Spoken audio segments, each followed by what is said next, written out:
l'empire du milieu s'est construit étape par étape au cœur même du système mondial jusqu'à devenir un acteur incontournable, un concurrent stratégique, une puissance globale.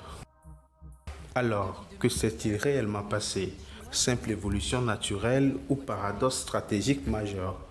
Dans son ouvrage Comment l'Occident a armé la Chine, l'écrivain engagé Festus Tamaklu propose une lecture sans concession de cette mutation mondiale. Pour lui, la montée en puissance de la Chine ne relève pas seulement d'une stratégie interne, mais aussi d'un enchaînement de décisions prises ailleurs dans un autre contexte avec d'autres objectifs. Sur 168 pages, celui qui est également enseignant-chercheur déconstruit l'idée selon laquelle l'ouverture économique conduit mécaniquement à une convergence politique ou idéologique.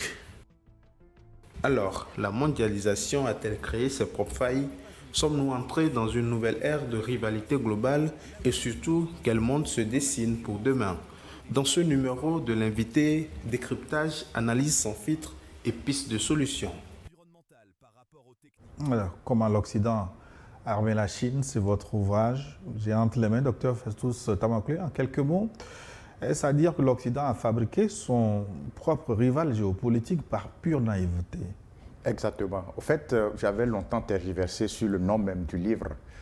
Au début, pendant un mois, j'ai osé l'appeler « Comment l'Occident a forgé l'épée qui le défie ».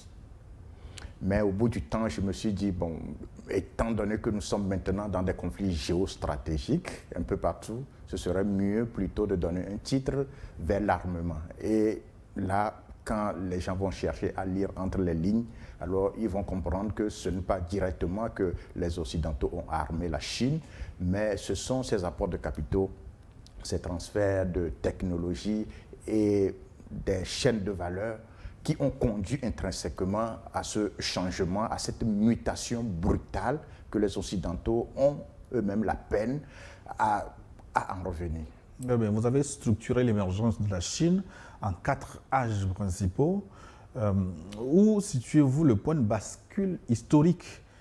S'agit-il du virage des années 70 avec Nixon ou plutôt de l'intégration de la Chine à l'OMC en 2001? Plutôt des années 80. Plutôt, c'est à partir de 2001, lorsque la Chine a adhéré à l'Organisation mondiale du commerce. À cette époque, les Occidentaux ont cru que désormais la Chine va être une économie libérale et à partir de cela, alors ils ont délocalisé des pans entiers de leurs industries vers la Chine.